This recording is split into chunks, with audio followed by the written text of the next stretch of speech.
नमस्कार प्यारे अभ्यर्थियों, कैसे हैं आप? उम्मीद कर रहा हूँ आप सारे विद्यार्थी स्वस्थ होंगे और अपनी तैयारी में बहुत तल्लीनता से संलग्न होंगे। आपके द्वारा भारत और मध्य प्रदेश की अर्थव्यवस्था पुरानी यादें पार्ट 1 को जो प्रेम मिला था, उसी को मद्देनजर रखते हुए पार्ट 2 को जो है मैं आज प्रस्तुत कर रहा हूँ। संपूर्ण क्लास आपको यूट्यूब पर ही उपलब्ध है, पीडीएफ अलग से नहीं उपलब्ध होती। मैंने आपको फिर से बोला है क्योंकि आप इस पीडीएफ को प्राप्त करने के बाद बहुत रिलैक्स हो जाते हो। पर इसमें से भी पढ़ना कैसे है, इसके लिए मैं आपको हर संभव प्रयास करता हूँ, इसलिए वीडियो क्लासेस आपको दी जाती हैं, अन्यथा पीडीएफ आप जिस दिन बोलोगे उस दिन आपको हैंडओवर कर दी जाएगी। तो चलिए फटाफट जुड़ जाइए, सभी लोग लाइव आ जाइए सेशन पे, जब तक मैं आपको कुछ महत्वपूर्ण जानकारी दे रहा हूँ और फिर हम चर्चा करते हैं उन महत्वपूर्ण बिंदुओं की, जिसके आधार पर आपको संपूर्ण सेशन को समझना होगा। क्या प्रश्न बनेंगे आपके प्री में, सब कुछ जानकारी एक जगह। जल्दी से जुड़ जाइए। सभी को नमस्कार है, सभी को जय हिंद है, सभी का स्वागत है हमारे आज के इस सेशन में। सभी को बुला लीजिए, लिंक को शेयर कर दो, सभी को राम राम, सभी को गुड इवनिंग और सभी को नमस्कार बच्चों। और देखो किस प्रकार से प्रश्न बनेंगे इस बार के प्री में, क्या-क्या प्रश्न बनने चाहिए उस पे भी चर्चा होगी। बिल्कुल। हाँ भैया, सभी को नमस्कार। आ गए सब लोग, हमारे छोटे-छोटे आईएएस 1 ईयर के बच्चे जो रेगुलर बेसिस पे आते हैं वो, उसी के साथ जो एड हॉक बेसिस पे आते हैं वो, और जो इस क्लास को बड़ी शांतिपूर्वक देख रहे हैं वो, उन सभी का स्वागत है। चलिए। ठीक है। मेरे द्वारा आपके लिए एक बुक मेरे प्यारे अभ्यर्थियों रिलीज़ करी गई थी। ये एग्ज़ाम के 1 महीने पहले आपके पास आ चुकी है। बहुत सारे बच्चों ने इस बुक को खरीदा। आप भी अभी एग्ज़ाम देने के मैं कहता हूँ 5 दिन पहले भी यदि इस बुक को ले लेंगे, तो भी आपको वो डेटा मिल जाएगा जो फटाफट सरसरी निगाहों से लगाया जाता है। इसलिए मैं हमेशा लास्ट ईयर तो आपको पता होगा कि एग्ज़ाम के 2 दिन पहले दिए थे इसी बुक से मैंने कंटेंट, और वही कंटेंट आपको 8 से 10 क्वेश्चन आ गए थे। इसी के लिए मैंने इस बार आपको बुक रिलीज़ कर दी। ये उसी बुक का फर्स्ट पेज है, लेखक का प्रस्ताव, सारी जानकारी लिखी है। तो चलिए शुरू करते हैं अब हम आज के हमारे इस सेशन को। उम्मीद कर रहा हूँ आप सभी लोग जुड़ गए होंगे। बिल्कुल। हाँ बच्चों, चलो सेशन को शुरू करा जाए। फटाफट सबसे पहले मैं महत्वपूर्ण जो है आर्थिक संस्थानों की चर्चा कर रहा हूँ, यहाँ से बनने वाले प्रश्नों की चर्चा कर रहा हूँ। तो जो इम्पोर्टेंट है उनको मैं और फ़ोकस करूँगा, अदरवाइज़ एक-एक नज़र में देख लेना। और इनसे भी क्या, वो ज़रूरी है। देखो सारा डेटा अपडेट करके दे रहा हूँ, फटाफट देखो एक जगह। सबसे पहले अंतर्राष्ट्रीय श्रम संगठन की बात होती है, आईएलओ। तो आईएलओ की स्थापना 1919 में हुई थी। इसका मुख्यालय जो है जेनेवा, जो है जेनेवा, स्विट्ज़रलैंड के जेनेवा में है। इसके प्रमुख महासचिव ये तो नहीं पूछता है, अभी तक पूछ ले तो किस्मत खराब होगी बच्चों, ये मैं आपसे कह सकता हूँ आपकी। और वहीं पर सदस्य, इसको छोड़ो अभी, चलो बस इतना याद रखना 1990 में जो है एस्टेब्लिश हो रहा है, इतना याद रख लीजिए। हेडक्वार्टर कहाँ है? जिनेवा में। इंटरपोल नहीं पूछता तो चलो अभी इसको हटा देते हैं थोड़ी देर के लिए, क्योंकि समय कम है, अन्यथा एक नज़र ज़रूर देख के जाना। कॉमनवेल्थ बिल्कुल पूछा जाता है, कॉमनवेल्थ 1931 में एस्टेब्लिश हो रहा है, हेडक्वार्टर लंदन यूके में है। बट इसका एक जो आपको क्वेश्चन याद रख के जाना है कि इसका 54वां जो सदस्य बन रहा है, वो बन रहा है आपका मालदीव्स। तो इसको अच्छे से याद करके जाना, मालदीव बहुत चर्चा में रहा है इस बार, तो ये मैं आपके लिए इंपॉर्टेंट प्रश्न लगा दे रहा हूँ। तो आप प्री के लिए, वैसे तो पूरी क्लास प्री स्पेसिफिक है, पर इनमें भी और कौन से हैं जो बहुत इंपॉर्टेंट है, वो मैं आपसे चर्चा कर रहा हूँ। तो आप ये याद रखना, कॉमनवेल्थ का नवीनतम सदस्य बना है मालदीव। नंबर पूछे तो 54वां नंबर, 54 नंबर। आगे बढ़ते हैं। यूएनओ तो आपको याद हो गया होगा, इतना याद नहीं करा है तो मैंने कहा अभी अब ऐसे समझ लो कि आपने कुछ अच्छा याद नहीं करा है, क्योंकि 1945 की बात है, इतने से ये क्वेश्चंस कई बार पूछा गया है। हेडक्वार्टर न्यूयॉर्क अमेरिका में है, इसके हेड एंटोनियो गुतरेस हैं, और इसका 193rd जो है या 193वां सदस्य बन रहा है दक्षिणी सूडान, या इसी को ही साउथ सूडान के नाम से आप जानेंगे। Is that clear guys? मैं फटाफट कर रहा हूँ क्योंकि मुझे बहुत कुछ आज आपको डेटा देना है, तो आप भी उसी तरीके से संपूर्ण क्लास को देखना। मैं कह रहा हूँ कि 1.5 की स्पीड में आपको क्लास को नहीं लगाना पड़ेगा, मैं ऑलरेडी उस स्पीड से पढ़ाऊंगा सारी चीजें। क्लियर है? आईएमएफ ध्यान से सुनना, अंतर यूएनओ के ही ये पार्ट कहीं न कहीं कहलाते हैं। तो अंतर्राष्ट्रीय मुद्रा कोष या इंटरनेशनल मॉनेटरी फंड, इसकी स्थापना 1945 में हो रही। इसका हेडक्वार्टर बिल्कुल छाप के पूछता है, तुमको छाप के याद करना है। वैसे ही मैंने इनको रेड कलर से हाइलाइट करके रखे हैं, तो मैं यहाँ पर पेन चलाऊँ ना चलाऊँ, तुम्हारा दिमाग बिल्कुल चलना चाहिए कि सर ने कुछ कारणवश करा होगा। क्रिस्टलिना जॉर्जियावा बिल्कुल पूछा जाने वाला प्रश्न है, याद करके जाना। 190वां सदस्य बन रहा है अंडोरा। आपसे पूछे आईएमएफ का 119 जो नंबर का मेंबर बन रहा है, वो बन रहा है कौन? अंडोरा। उसी के साथ-साथ वर्ल्ड बैंक, आईएमएफ और वर्ल्ड बैंक दोनों के हेडक्वार्टर सेम जगह पर हैं। तो इसकी एक ट्रिक मैं आपको हमेशा बताता हूँ कि अंतर्राष्ट्रीय मुद्रा जो है या जो है आईएमएफ का कोष जो है वो कहाँ पर रखा हुआ है? वाशिंगटन डीसी में रखा हुआ है, ठीक है? आईएमएफ और वर्ल्ड बैंक का कोष वाशिंगटन डीसी में रखा हुआ है। पर यहाँ से भी मोस्ट इम्पोर्टेंट प्रश्न जो बनने वाला है, वो याद करके जाइए, वो है इसके अध्यक्ष के बारे में। मैं कह रहा हूँ 200% पूछा जाने वाला प्रश्न है इस बार के प्री का। वो पूछेगा बिल्कुल जो वर्ल्ड बैंक है, उसके वर्तमान अध्यक्ष कौन है? आप बोलोगे अजय बंगा। कौन से नंबर के हैं? बोलना 14वें नंबर के। कहाँ से बिलॉन्ग करते हैं? तो हमारे भारत के हैं, पुणे से बिलॉन्ग करते हैं। कहाँ से बिलॉन्ग करते हैं? पुणे से। वहीं इसका 189वां जो मेंबर बन रहा है, वो बन रहा है नौरू। तो इसको रट के जाओ, घोंट के जाओ, प्रश्न बिल्कुल बनेगा। क्लियर है? उसके बाद में FAO food and agriculture organisation बच्चों पूछा जा चुका है। पीवाईक्यू चेक करो, नहीं करे हो तो पता करो। वहां पर पूछा गया है इसका हेडक्वार्टर रोम या इटली में। कभी-कभी पीएससी जो है रिपीट कर देता है। नहीं करेगा तो आगामी किसी न किसी एग्जाम में प्रश्न आएगा, उसको याद कर लो। आईसीजे ये भी थोड़ा-सा चर्चा में रहा है क्योंकि इसके पीछे मैं आपको कारण बता रहा हूँ, फिर आप उसको अच्छे से और याद करके जाना। इंटरनेशनल कोर्ट ऑफ जस्टिस की बात हो रही है। हुआ ये था कि इसने रूस के राष्ट्रपति के खिलाफ एक अरेस्ट वारंट जो है जारी कर रखा है। इसी के चलते जो है रूस के जो राष्ट्रपति व्लादिमीर पुतिन है, वो बेसिकली जी20 की मीटिंग में नहीं अटेंड करी है, रूस के बाहर नहीं निकल रहे हैं। Is that clear? तो हो सकता है पूछ ले इस बार कि 1945 कब एस्टेब्लिश हुआ? तो 1945 हेडक्वार्टर कहाँ है? तो बोलना हैग नीदरलैंड में है। इसके हेड कौन है इस समय? तो नवाब सलाम जो है। और मेंबर्स पूछ ले तो ठीक है, वैसे थोड़ी सा कम पूछेगा। तो जो पूछा जाने वाला प्रश्न है वो मैंने आपको बता दिया। यूनेस्को रिपीटेडली पूछता है पीएससी, इस पर अच्छे से पढ़ के जाइए। तो 1945 ये भी स्टैब्लिश हो रहा है, पेरिस फ्रांस में इसका हेडक्वार्टर है। आंद्रे अजोले इसके हेड हैं और उसी के साथ साथ 195 मेंबर्स हैं। तो यहाँ से यूनेस्को का हेडक्वार्टर थोड़ा सा पढ़ के जाओ। और वहीं कुछ कॉमन डेट्स देखो तो आपको 1945 में ये सारे जो इंस्टीट्यूशन है वो लगभग स्टैब्लिश होते हुए दिख रहे हैं। तो एक कॉमन फेनोमेना भी बना के निकाल लेना कि इस तरीके से प्रश्न बन जाएंगे, तो इनके आंसर कर लेना। यूनिसेफ की बात हो रही है, संयुक्त राष्ट्र बाल कोष 1946 में, और हेडक्वार्टर जो है वो है न्यूयॉर्क में। तो यूनिसेफ का हेडक्वार्टर या पूछेगा या तो एस्टेब्लिशमेंट पूछेगा, बस इतना याद कर लो। क्लियर है? मजा आ रहा है कि नहीं? फटाफट एक बार कमेंट करके बता दो। हाँ बच्चों, जो बीच में जुड़े हैं उनका भी स्वागत है और सभी का अभिनंदन है आज की इस क्लास में, क्योंकि ये क्लास आपके लिए विशेष तौर पे मैंने जो है आज अरेंज करी है। और इसमें बजट अजट जो भी एक ऐसा डेटा जो आप भूल चुके हैं वो सब कुछ है। इसलिए बोल रहा हूँ एंड तक कहीं भी आप जो वीडियो है इसको फास्ट फॉरवर्ड करके मत देखना। मैं ऑलरेडी फास्ट फॉरवर्ड पढ़ाऊंगा क्योंकि क्लास थोड़ी सी लंबी है। क्लियर है? चलो बिल्कुल। हाँ बच्चों बिल्कुल। चलिए आगे बढ़ा जाए, आगे बात करते हैं। डब्ल्यूएचओ तो ऐसा प्रश्न है कि आपको रटा होना चाहिए, नहीं भी है तो मैं कहूंगा पढ़िए। 7 अप्रैल, देखो ध्यान से सुनो, 7 अप्रैल 1948 को ये स्थापित हो रहा है। इसी कारण मेरे प्यारे अभ्यर्थियों, इसी कारण मतलब 7 अप्रैल के कारण ही जो है विश्व स्वास्थ्य दिवस मनाया जाता है। आपसे पूछे कभी डेट का एक प्रश्न बिल्कुल आता है, ध्यान से सुनना। आपसे पूछे विश्व स्वास्थ्य दिवस, तो सा से स्वास्थ्य, सा से सात, सा से स्वास्थ्य, सा से सात, हो गया याद? क्लियर है? चलो 1948 में स्टैब्लिश हो रहा है, जेनेवा स्विट्जरलैंड में इसका हेडक्वार्टर है। टेड्रोस अधोनेम जो है इसके हेड हैं, 194 इसके मेंबर्स हैं। उसके बाद में ओईसीडी थोड़ा कम पूछा जाएगा तो इसको अभी मैं छोड़ दे रहा हूँ, स्कैप कर रहा हूँ। नाटो, बिल्कुल भैया, नाटो तो ऐसे समझ लो कि प्री के लिए 200% इंपॉर्टेंट प्रश्न है। अब परसेंटेज बढ़ाते जा रहा हूं मैं, ध्यान से समझना। 100 की जगह 200 हो रहा है। नाटो, नाटो मतलब नॉर्थ अटलांटिक ट्रीटी ऑर्गेनाइजेशन। पूरा एक शॉर्ट वीडियो मैंने आपको डाल रखा है, मेरे ही यूट्यूब चैनल पे देखना। वहां पर मैंने वीडियो कुछ इस प्रकार से बनाया है कि अब नाटो नाटो नाटू नाटू नहीं, नाटो नाटो कहो। क्या कहो? NATO NATO. पूरा जाके चेक करो, बहुत बढ़िया वीडियो है, शॉर्ट्स है।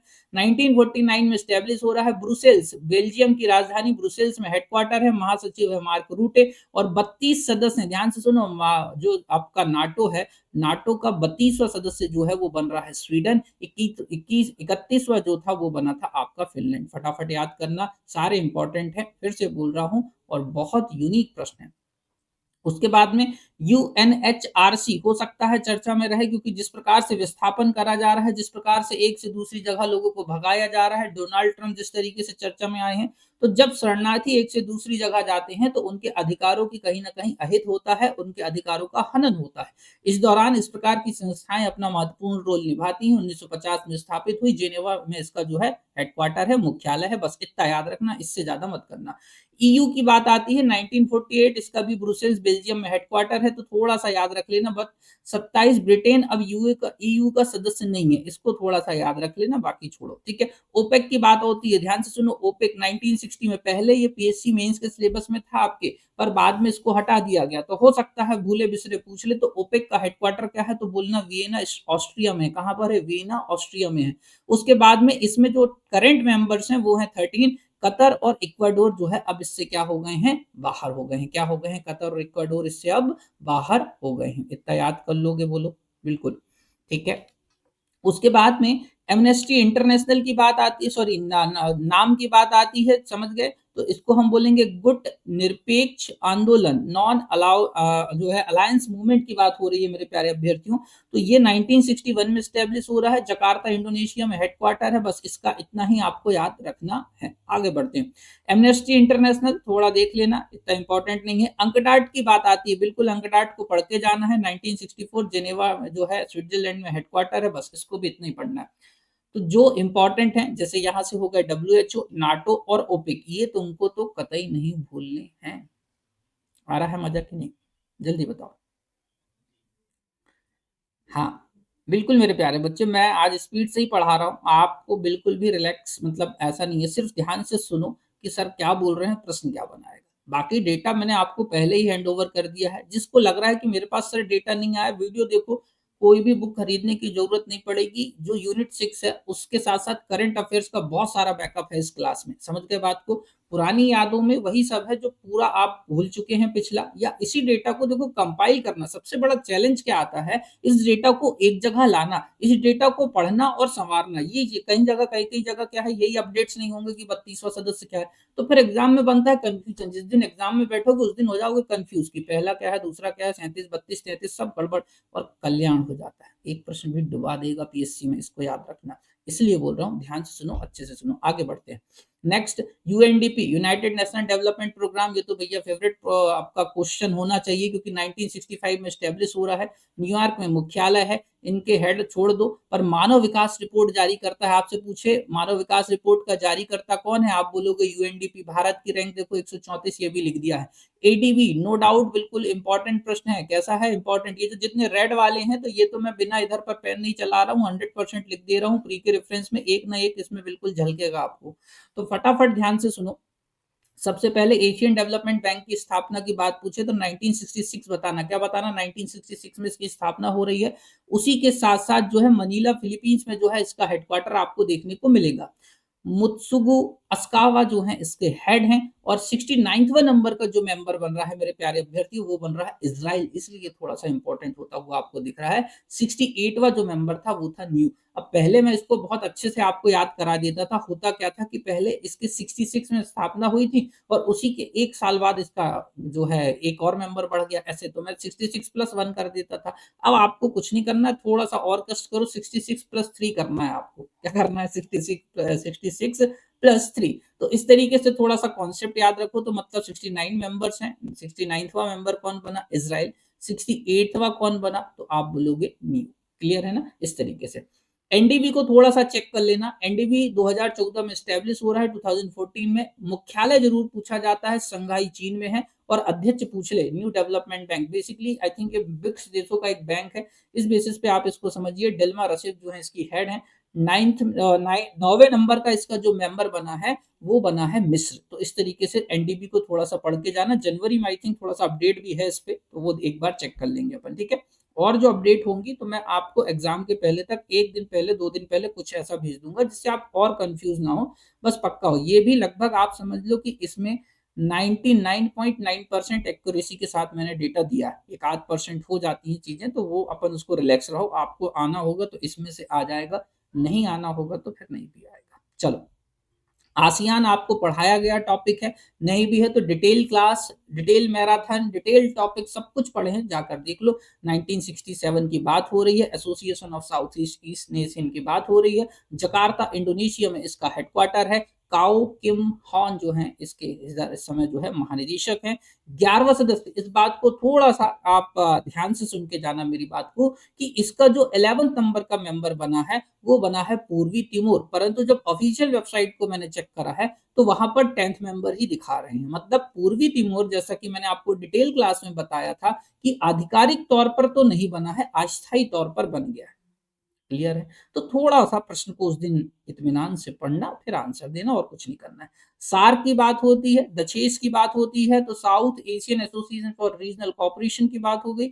1985 में एस्टेब्लिश हो रहा है, काठमांडू नेपाल में इसका हेडक्वार्टर है। पूछा जाने वाला प्रश्न है 2025 का। क्लियर है? उसके बाद में इसकी जो हेड हैं वो आपको इसाला रुवन वीराकुन जो है, थोड़ा-सा देख लेना, हो सकता है भटके भीले मतलब भूले बिसरे पूछ ले। बाकी इसकी ट्रिक मैंने आपको हमारे एक शॉर्ट्स में डाल रखी है। टोटल मेंबर हैं 8, 8वां सदस्य इसका बना है अफगानिस्तान। क्लियर है? तो इनकी ट्रिक्स कैसे पढ़ना है सब कुछ आपके लिए डिटेल में है। अब मुझे फटाफट बता दो, इतनी बातें समझ में आ गई हैं? कोई डाउट हो तो फटाफट पूछ लो इसमें से। जो भी डाउट हो आप मुझसे फटाफट पूछ लीजिए। मैं ये कह रहा था आपको कि यहाँ पर मैंने पूरे एक-एक को इंडिविजुअल ना लिखकर सबके लिए लिख दे रहा हूँ, क्योंकि देखो सारे रेड में मैंने कर रखे हैं। एक तो वैसे ही मैंने आपको इम्पोर्टेंट डेटा निकाला है इनमें से, और उसमें से भी जो इम्पोर्टेंट है वो आपको दिया है। तो इनमें से चाहे हेडक्वार्टर पूछे, चाहे स्थापना पूछे, नया सदस्य पूछे, सब बन जाएगा। इतना भी रट लो तो एक क्वेश्चन पक्का होगा। ठीक है, सभी लोग बता दो एक बार फटाफट।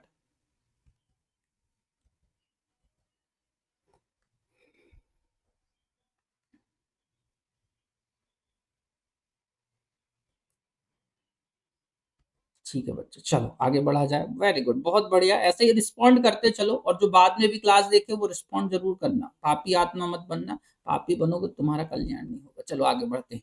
ठीक है, उसके बाद में G15 थोड़ा सा देख के जाइए। एपेक इतना इंपॉर्टेंट नहीं है। उसके बाद में UNHRC, इसको भी थोड़ी देर के लिए अभी छोड़ रहे हैं अपन। ठीक है, WTO वर्ल्ड ट्रेड ऑर्गेनाइजेशन एक पूर्ववर्ती इसका संगठन था, जैसा कि मैंने आपको बताया था। यदि आपको एक क्लास मेरी याद हो अच्छे से, तो पूर्ववर्ती एक संगठन था, इसका नाम है GATT। क्या नाम है? GATT। इसको बोलते हैं गैट। गैट जो है 1948 में स्थापित हो रहा है। कब हो रहा है? 1948 में। इसको रिप्लेस करते हुए 1 जनवरी 1995 को जो है हम किसको स्टेब्लिश कर रहे हैं? WTO को, वर्ल्ड ट्रेड ऑर्गेनाइजेशन को। हेडक्वार्टर पूछा जाने वाला है, जेनेवा जो है स्विट्जरलैंड के अंतर्गत आता है। तो बिल्कुल जेनेवा में बहुत सारे हेडक्वार्टर हो रहे हैं, इनको पढ़ के जाओ। ट्रिक मैंने बना के रखी है शॉर्ट्स में। शॉर्ट्स नहीं देखे आपने एग्जाम के मैं अभी भी बोल रहा हूं, मैंने जितने शॉर्ट्स बना के रखे हैं वो केवल IMP बनाए हैं। यदि आप किसी भी सरकारी सर्विस का, मैं तो कह रहा हूँ किसी की प्री देने जा रहे हो, तो तुमको 100% देखना उन शॉर्ट्स को। एक एक करके स्क्रॉल करके देख लेना। वैसे भी बहुत सारी रील जीवन में स्क्रॉल करते हो, कुछ काम की चीजें जो है स्क्रॉल करके देख लो। और नहीं तो इतना याद रखो कि नागोजी ओकोंजो इवेला बिल्कुल पूछा जाने वाला प्रश्न है। WTO की पहली महिला अध्यक्ष जो है ये आपको देखने को मिलेंगी। 164वां, ध्यान से सुनना, अध्यक्ष या महानिदेशक थोड़ा सा देखिए। ठीक है, बात करते हैं 164वां सदस्य जो है इसका अफगानिस्तान बन रहा है। तो ये बिल्कुल 100% यहाँ से भी एक प्रश्न बनता है। ठीक है, तो इसको आगे बढ़ते हैं। SM छोड़ देते हैं। बिम्स्टेक थोड़ा सा ध्यान रखो, 1997 की बात हो गई। ठीक है, SCO की बात होती है बच्चों, संघाई सहयोग संगठन की बात हो रही है। तो संघाई कॉर्पोरेशन ऑर्गेनाइजेशन इस तरीके से 2001 में स्थापित हो रहा है। इसका मुख्यालय थोड़ा सा पूछता है, बीजिंग में बताना इसका मुख्यालय है। महासचिव झांग मिंग है जो चीन के ही है ऑलरेडी। 10 सदस्य हैं इसमें, तो 10वां सदस्य बन गया है बेलारूस। 9वां नंबर का सदस्य था ईरान। तो ये पढ़ के चले जाना, इतना काम तुम्हारा हो जाएगा। अंतर्राष्ट्रीय आपराधिक न्यायालय, इसको पढ़ लो, हेग नीदरलैंड में इसका भी मुख्यालय है। इस तरीके से इसको पढ़ के अपन चले जाएंगे। तो यहाँ से हुए दो तुम्हारे इंपॉर्टेंट। कितने इंपॉर्टेंट हो गए? दो।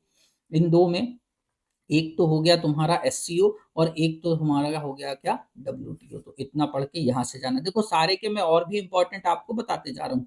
एयू नो डाउट पढ़ा जाने वाला प्रश्न है इस बार का, समझ गए बात को। तो एयू को बिल्कुल पढ़ के जाइएगा मेरे प्यारे अभ्यर्थियों, क्योंकि आपको पता है G20 का 21वां नंबर का सदस्य बन रहा है एयू, अफ्रीकन यूनियन, जो कि जो है अफ्रीकी संघ के नाम से जाना जाता है। 2002 में स्थापित होता है, मुख्यालय आदिस अबाबा जो है वहां पर है। और इसके जो हेड हैं वो हैं, ये आपको चेयरमैन थोड़े से याद रखना, औलद गजौनी करके, ठीक है ना, गजनी औलाद, गजनी की औलाद, ऐसा कुछ थोड़ा सा ट्रिक बना लो। अब ऐसा नहीं कि अपन असभ्य बातें कर रहे हैं, इसको थोड़ा सा नहीं रहना, औलाद बोला जाता है कई लोग, ठीक है ना, जो एक शुद्ध उर्दू जैसे शब्दों में बोला जाता है। तो ऐसे ना कहें कि सर ऐसी बातें कर रहे हैं, मैं सिर्फ याद कराने के लिए थोड़ा सा एक कोशिश करता हूँ, जो जहन मेरे में आता है उसमें आपके लिए काम करता हूँ। 55 मेंबर्स हैं G20 का, जो मतलब एयू में टोटल 55 मेंबर्स या इतने देशों का एक छोटे-छोटे देशों का एक समूह है। उसी के बाद बात करते हैं तो 2023 में डायरेक्ट प्रश्न बना ले, वर्ष 2023 में G20 का 21वें नंबर का सदस्य कौन बना? आंसर आपका हो जाना चाहिए। क्लियर है? चलो आगे बढ़ें। इस बार छोड़ देते हैं अभी आपके लिए। ब्रिक्स बिल्कुल पढ़ के जाएं, संघाई चीन में मुख्यालय है, और 5 जो है इसके अंतर्गत, और ब्रिक्स की अपडेट मैंने आपको जो है दे दी है, आप शॉर्ट्स में चेक करें, उस पर इसके जो नए मेंबर्स बने हैं ब्रिक्स के वो आपको अपडेट में मिल गए।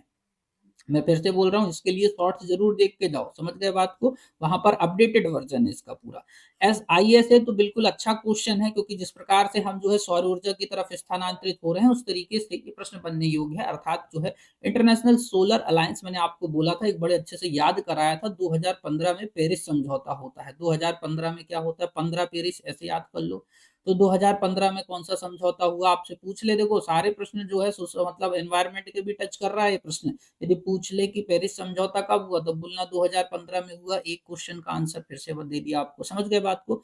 उसके बाद में पेरिस समझौते में 2 देश जो है आगे बढ़कर आए, जिसमें एक था फ्रांस और एक था हमारा भारत। इन दोनों ने मिलकर ये सोचा कि हम क्यों ना जो है एक तरीके से सौर ऊर्जा को बढ़ावा दें।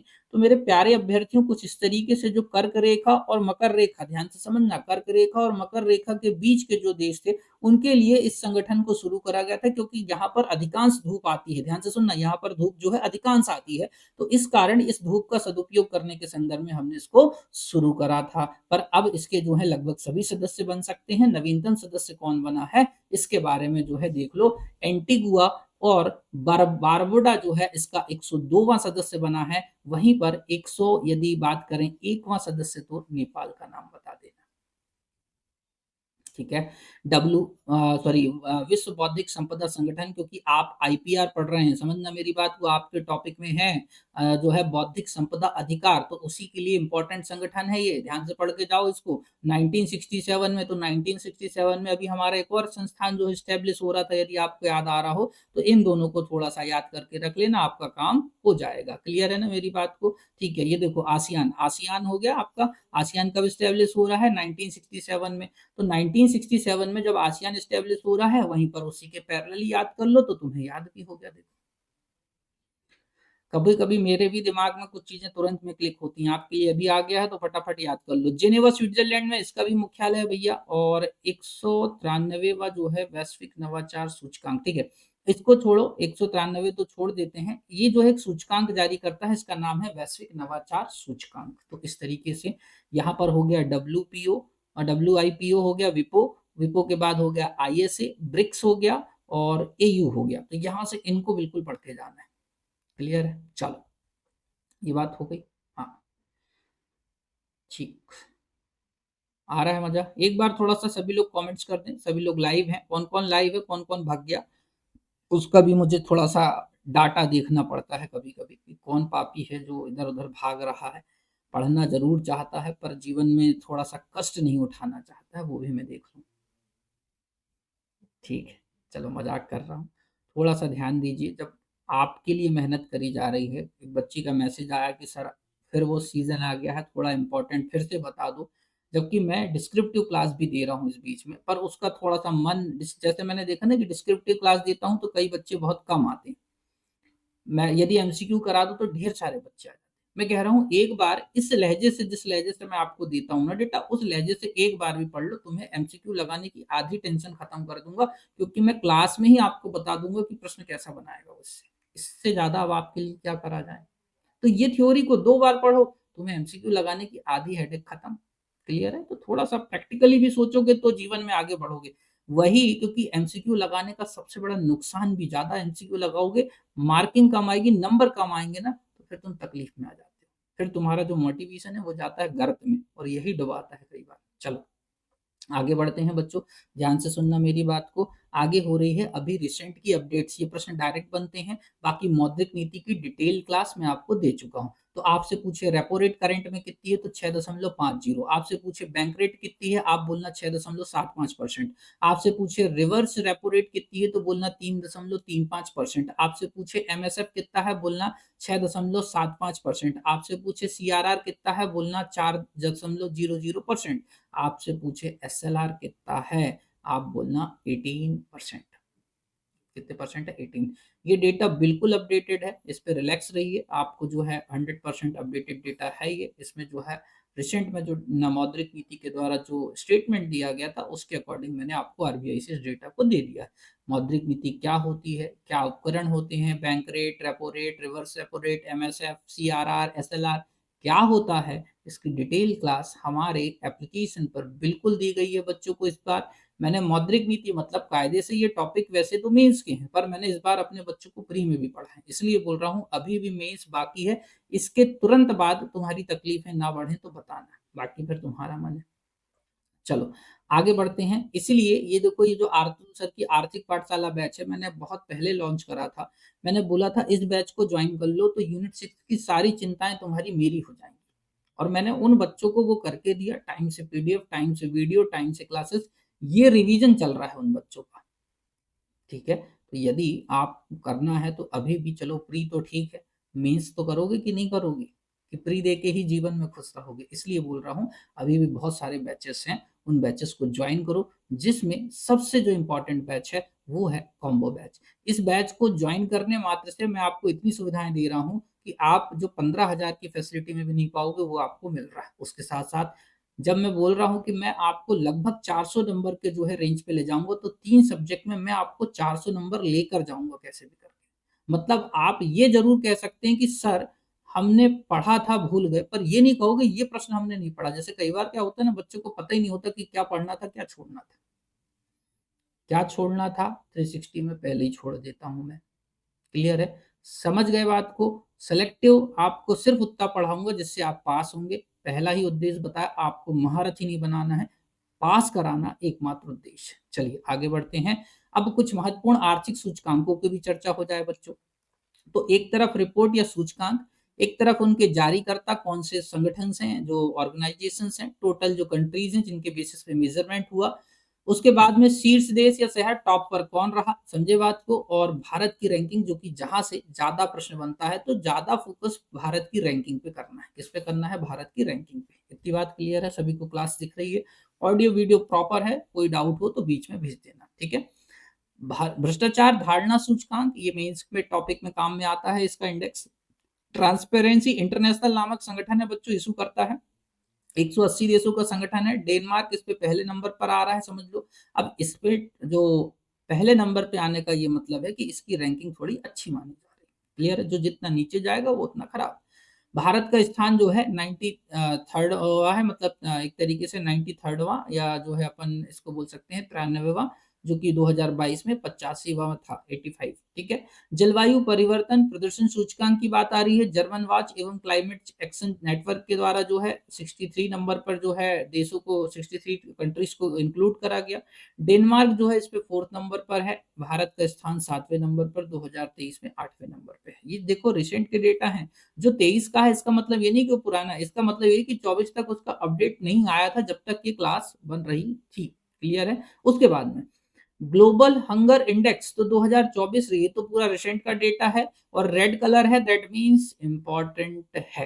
क्लियर है? रेड का मतलब वेरी इंपॉर्टेंट। क्लियर है? मैं लिखूं ना लिखूं, मैं फिर से बोल दे रहा हूं, लिखते चलता हूं, नहीं तो बाद में तुम लोग और क्लेम कर दो। जो है आपकी जर्मन की ना, जर्मन संस्था है आपका, इसका नाम है वेंथुर गर लिफे, जो कि 127 मेंबरों को शामिल करा गया। बेलारूस सबसे बुरी स्थिति में है, भारत का स्थान जो है 105वां है।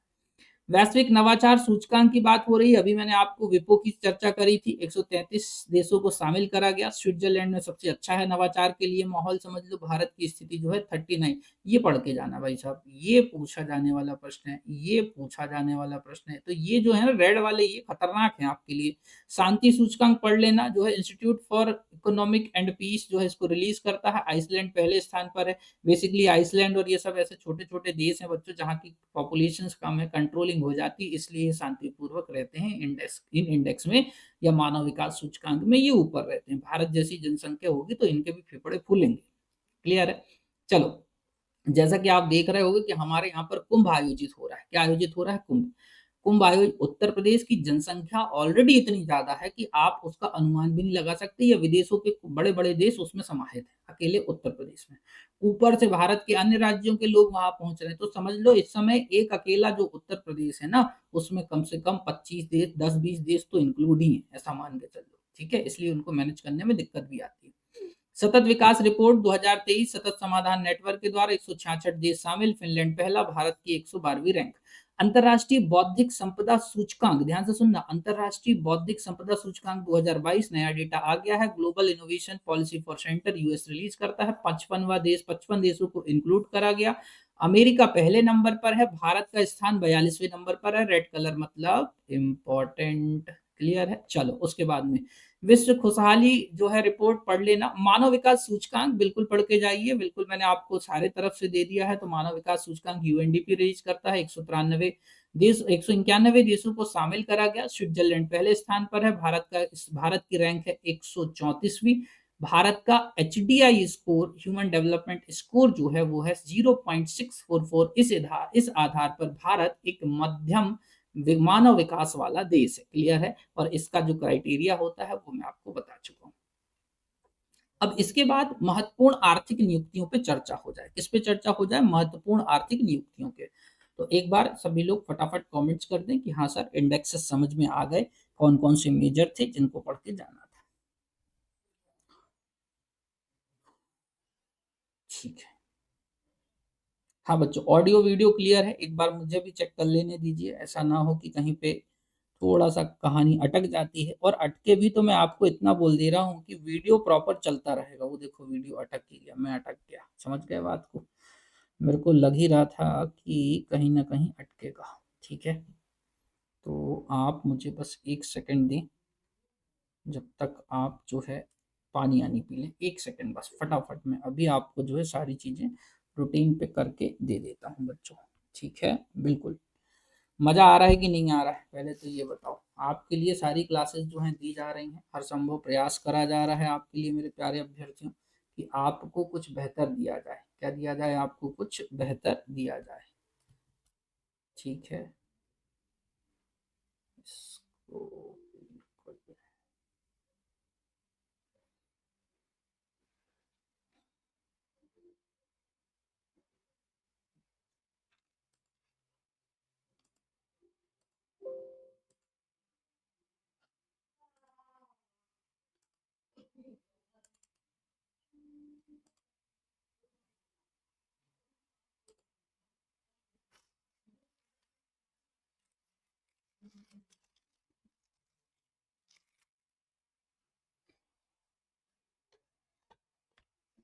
सब, तुम्हारी परिक्रमा हो गई। बिल्कुल। हाँ भाई, सभी लोग लाइव हैं, कोई दिक्कत तो नहीं है? 1 सेकंड और दीजिए, मैं थोड़ा सा सारी चीज़ों को सेट कर दूं। आई थिंक ठीक है मेरे हिसाब से। अब जो भी है बाकी आप ये सोच लें। ठीक है, मैं आपको फिर से बोल दे रहा हूँ कि सारी जो चीज़ें हैं या सारी जो क्लासेस हैं, इनके लिए आपको सिर्फ इतना सा कष्ट करना है कि मैं बस हैंग होऊंगा, मतलब कैमरा कभी कभी क्या होता है, टेक्निकल इशू आ जाते हैं, तो उस वजह से कैमरा होता है हैंग। पर क्लास प्रॉपर चलेगी। क्लास कैसी चलेगी? क्लास प्रॉपर चलेगी। तो आप क्लास के लिए बिल्कुल रिलैक्स रहें, मेरा ऑडियो आपको और वीडियो प्रॉपर दिखता रहेगा। चलो मैं आगे बढ़ रहा हूँ। अब इस आधार पे कि हम अब सभी लोग जो है एक दूसरे को सुन पा रहे हैं, आप मुझे देख पा रहे हैं, इस बेसिस पे अब मैं आगे बढ़ रहा हूँ। ठीक है बच्चों, ये हो गई आपकी आगे की कहानी। ठीक है, अब बात करते हैं मेरे प्यारे अभ्यर्थियों, हम बात कर रहे हैं महत्वपूर्ण आर्थिक नियुक्तियों की। तो ये जनवरी 2025 तक बिल्कुल अपडेट कर दिया है मैंने 5 तारीख तक। सबसे पहले बात आती है कैग की। किसकी बात आती है? कैग की। तो भारतीय संविधान के अनुच्छेद 148 से लेकर 151 तक जो है चर्चा करी गई है हमारे कैग की, ठीक है ना? तो वर्तमान में जो कैग हैं वो के संजय मूर्ति हैं। कौन है? के संजय मूर्ति, जो कि 21 नवंबर 2024 को भारत के 15वें नंबर के कैग बनते हैं। 14वें नंबर के जो है वो थे गिरीश चंद्र मुर्मू। तो 15वें नंबर के कैग कौन है ये आपको पूछे तो आंसर दे देना। उसी के साथ-साथ आर्टिकल मैंने आपको बता दिया है, अनुच्छेद 148 से लेकर 151 तक। मेरे प्यारे अभ्यर्थियों, इसके बाद हम बात करते हैं तो 1950 में एक संगठन बनता है जिसका नाम क्या था आपका? योजना आयोग। जिसका नाम क्या था? योजना आयोग। इस योजना आयोग को 2015 में रिप्लेस करते हुए नीति आयोग लाया गया। क्या लाया गया? नीति आयोग जो है या नीति कमीशन लाया गया बेसिकली। इसके अध्यक्ष वर्तमान में होते हैं जो है प्रधानमंत्री होते हैं। पदेन अध्यक्ष तो बताने की जरूरत नहीं है। बात होती है उपाध्यक्ष। ये प्रश्न पूछा जाने वाला है तो बोलना सुमन बेरी। कौन है? सुमन बेरी, ठीक है ना? बेरी हैं, सुमन बेरी हैं नीति के ऐसे। सीईओ बीवीआर सुब्रमण्यम। बीवीआर सुब्रमण्यम कौन है? सीईओ हैं। उसके बाद 7वें वेतन आयोग। ये पूछा जा सकता है एक प्रश्न, क्योंकि 8वां वेतन आयोग अब बन चुका है। हालांकि सरकार ने इसके अध्यक्ष की घोषणा नहीं करी है। और मैं इसी के साथ एक बात और भी कह रहा हूं कि नौकरी ले लो, सैलरी अच्छी बढ़ के मिलेगी। समझ गए बात को? नहीं तो फिर बैठे रहना। 16वें वित्त आयोग की बात होती है मेरे प्यारे बच्चों। वेतन आयोग हो गया। वेतन आयोग 7वां अशोक कुमार माथुर थे। और 8वें के जो है अभी कंफर्म सरकार ने नहीं बताए हैं, तो इसलिए उनको छोड़ दे रहा हूं मैं। 16वें वित्त आयोग की बात होती है तो अरविंद पनगड़िया की बात हो रही है। 15वें जो थे एनके सिंह थे। 15वें वित्त आयोग के अध्यक्ष कौन थे? एनके सिंह साहब थे। ट्राई के अध्यक्ष जो है अनिल कुमार लोहाटी हैं मेरे प्यारे अभ्यर्थियों। ये एक और प्रश्न आपके लिए इंपॉर्टेंट है, जिसमें पूछा जाए कि वर्तमान में महारत्न कंपनियों की संख्या कितनी है? बोलना 14। कितनी है? 14। और इन 14 में किसके हेड कौन कौन है ये मैंने लिख दी है, सीएमडी। इनको देख लेना। पर इनमें हाल ही में ध्यान से सुनो, जो 14वें नंबर की बनी है वो मैं आपको जरूर बता दे रहा हूं। तो 14वें नंबर की जो बनी है वो बनी है हाल हिंदुस्तान एरोनॉटिकल लिमिटेड की बात हो रही है। हेडक्वार्टर है बेंगलुरु कर्नाटक में। और 1950 में जैसे तेजस एजस जैसे जो हेलीकॉप्टर्स आप देखते हैं उनका निर्माण इन्हीं के माध्यम से जो है किया जा रहा है। समझ गए बात को? 14वें नंबर की बनी है और इसके जो है एक तरीके से हेड आपको सीएमडी देखने को मिलेंगे, वो है डी के सुनील। क्लियर है? 1940 में स्थापित बेंगलुरु कर्नाटक में हेडक्वार्टर 14वें नंबर की आपकी महारत्न कंपनियां बनी है। क्लियर है? महारत्न, नवरत्न, मिनी रत्न क्या होती हैं? उद्योग वाली यूनिट में मैंने पढ़ा दिया है। नवरत्न कंपनियों की संख्या वर्तमान में है 24। इरकॉन और राइट्स जो है नवीनतम है, तो इनके इंपॉर्टेंट मैंने लिख दिए हैं। उसी के साथ साथ कुछ प्रमुख आर्थिक और वाणिज्यिक संगठनों के प्रमुख की चर्चा होती है। जैसे फिक्की की बात आएगी तो बोलना अनीस शाह इसके अध्यक्ष हैं। एसोचैम की बात आएगी तो बोलना संजय नायर। नेस्कॉम की बात होगी तो बोलना सिंधु गंगाधरन। उसी के साथ NSD national stock exchange, Girish Chaturvedi साहब जो है इसके अध्यक्ष हैं। बीएसई बॉम्बे स्टॉक एक्सचेंज जो है आपका प्रमोद अग्रवाल। बीएससी एनएससी हमने पढ़ रखी है अपनी जो यूनिट है सेबी के बाद। उसी के बाद मैंने आपको इस पर थोड़ी थोड़ी इनकी सारी चर्चा कर रखी है। बीएससी एनएससी क्या होता है तो वहां पर पढ़ लेना। क्लियर है? आरबीआई अधिकारियों की बात होती है मेरे प्यारे बच्चों। तो आरबीआई के गवर्नर यदि आपसे पूछेगा तो बोलना संजय मल्होत्रा है। 26वें नंबर के। 25वें नंबर के कौन थे? शक्तिकांत दास थे। क्लियर है? उप गवर्नर, ध्यान से सुनो, थोड़ा हो सकता है कंफ्यूज करने के लिए वो आपको उप गवर्नर से भी थोड़े क्वेश्चंस बना दे। तो पूछ लेगा कि निम्नलिखित में से कौन से हैं कौन से नहीं है। तो जैसे हैं जब चर्चा होगी तो देखो, स्वामीनाथन जानकी रमन। तो जानकी रमन इतना याद रख लो इनको। टी बी शंकर, टी बी शंकर आएगा, टी रविशंकर। हाँ ठीक है, टी रविशंकर। उसके बाद में एम राजेश्वर राव और माइकल देव पात्रा। तो एक तरीके से माइकल, राजेश्वर, उसके बाद में शंकर, जानकी रमन, ऐसे कुछ थोड़ा सा ट्रिक बना लेना, बन जाएगा। सीएफओ सुधा बालकृष्णन जो है सीएफओ हैं। उसी के साथ साथ यदि बात करते हैं वर्तमान में आपसे पूछे पब्लिक सेक्टर बैंक कितने हैं, ध्यान से सुन के जाना इस प्रश्न को। 2020 में जिस प्रकार से 10 बड़े बैंकों का आपस में विलय कर दिया गया था, उसके पश्चात, विलय मतलब मर्ज होता है समझना, इस विलय के पश्चात वर्तमान में भारत में राष्ट्रीयकृत या पब्लिक सेक्टर बैंकों की संख्या जो है वो है 12। पूछेगा तो बता देना मेरे यारा। क्लियर है? जल्दी से बता दो। सारी चीजें प्रॉपर हैं, आप जल्दी से एक बार बता दो। सब कुछ बढ़िया है? याद हुआ कि नहीं हुआ? जो पहली बार क्लास को देख रहा है मैं उससे यही बोलूंगा कि सारी चीजें अच्छे से अटेम्प्ट करना, सारी चीजें सुन लेना। वैसे तो मैंने अपने सारे बच्चों को बता दिया है, ठीक है। आज कैमरे का मन नहीं है बच्चों, किसका मन नहीं है? कैमरे का मन नहीं है, ठीक है। चलो मैं अपने आप को हटा रहा हूँ फिलहाल, आप सारी क्लासेस को ध्यान से सुनते चलो, ठीक है मेरी बात को। आप सारी क्लास को कैसे सुनते चलो, ध्यान से सुनते चलो। तो एक बार मैं और कोशिश करके देख लेता हूँ, आई थिंक जो है टेक्निकल इशू कैमरे का है बस। बाकी आपको क्लास पूरी चलेगी, कोई दिक्कत नहीं लेना है, कोई टेंशन नहीं लेना है बच्चों, सब कुछ जो है प्रॉपर चलता हुआ आपको दिख जाएगा। मैं भी आपको जो है प्रॉपर चलते हुए दिख जाऊँगा, ठीक है? वो कहीं-कहीं अटकेगा, मैंने बोला ना कभी-कभी नेट कनेक्टिविटी जो है वो हो जाती है, क्लास लंबी होती है तो भी चीज़ें दिक्कत देती हैं। चलिए आगे बढ़ते हैं। आपके लिए मैं मेहनत करने को तैयार हूँ, आप बस उस मेहनत में सहयोग करें, ठीक है? चलो आगे बढ़ते हैं बच्चों। चर्चित महिलाओं की बात हो रही है, इन चर्चित महिलाओं में अलका मित्तल की बात होती है, तो ओएनजीसी की पहली महिला अध्यक्ष हैं कौन? अलका मित्तल। सोमा मंडल की बात होती है, सोमा सेल इस तरीके से 2-3 बार बोलो, इनकी अध्यक्ष हो जाएँगी। गीता गोपीनाथ आईएमएफ की पहली महिला उपप्रबंधक हैं, बिल्कुल पूछा जाएगा, बता के आना। माधवीपुरी बुच जो है सेबी की पहली महिला अध्यक्ष हैं, तो सेबी अपन चर्चा कर चुके हैं डिटेल में। माधवीपुरी जो है बेबी सेबी की बेबी करके एक टॉपिक मैंने आपको मेंस प्री मेंस दोनों के एस्पेक्ट में अच्छे से बता दिया है। नगोजी ओकोंजो इवेला डब्ल्यूटीओ की जो है पहली महिला महानिदेशक। तो इनमें से एक महिलाएं आपको पूछी जाएंगी, अच्छे से पढ़िए, ठीक है। आगे बढ़ते हैं। G20 के बारे में वैसे तो मैंने आप पे डिटेल में चर्चा कर रखी है एप्लीकेशन क्लास पे, पुरानी क्लास जिन बच्चों ने देखी है उनसे चर्चा कर रखी है, पर जिन्होंने नहीं देखा तो सबसे पहले उनके लिए एक शॉर्ट समरी दे दे रहा हूँ। G20 का गठन 1999 को करा जाता है। बेसिकली एशियाई वित्तीय संकट उत्पन्न होने के कारण 20 प्रमुख राष्ट्रों का एक संगठन है जो मुख्यतः इस विषय पर चर्चा करने के लिए गठित होता है कि हम भविष्य में आने वाले वित्तीय संकट का सामना कर सकें। पहले इसमें वित्त मंत्री मिला करते थे, बाद में जो है 2008 से इसके जो हेड हैं, ये राष्ट्राध्यक्ष जो हैं, सभी अपने-अपने देशों के वो आने लगे। क्लियर है?